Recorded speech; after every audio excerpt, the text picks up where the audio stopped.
If you've had a loved one pass away recently and now you've got a lump sum in your bank account from that life insurance payout, today I'm going to be talking about some of the do's and don'ts with that payout.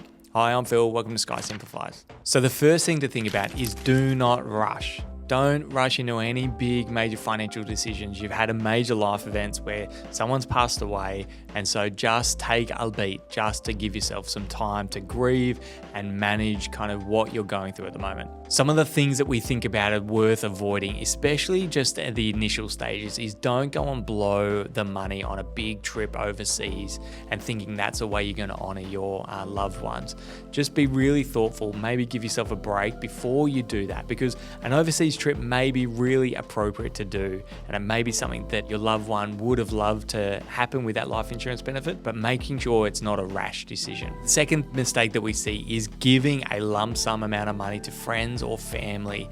Now, you may have that life insurance benefit that may be more money in your bank account than you've ever had in your whole entire life, and so there can be a lot of guilt around this money because it's been a benefit from a loved one passing. But just be careful not to gift that money without being really thoughtful around it fitting into your long-term financial plan. Some of the common things that we think about is really important to do is just think about, depending on how much the payout is. So you could be looking at $100,000 of a payout or over $1 million, but think about clearing any mortgage, any ongoing debt if you do have enough money.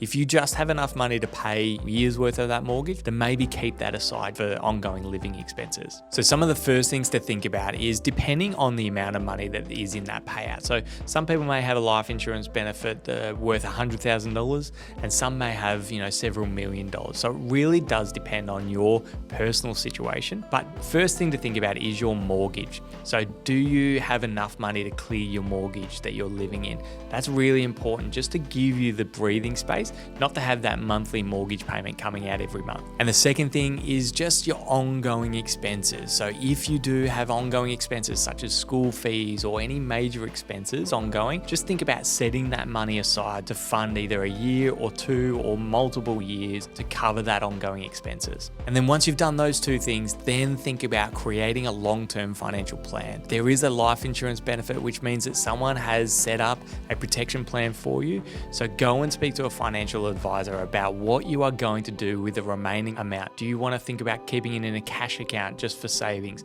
Should you think about setting up an investment plan for yourself or any dependents? They're really important financial decisions that it's super important to give yourself time and give yourself a break.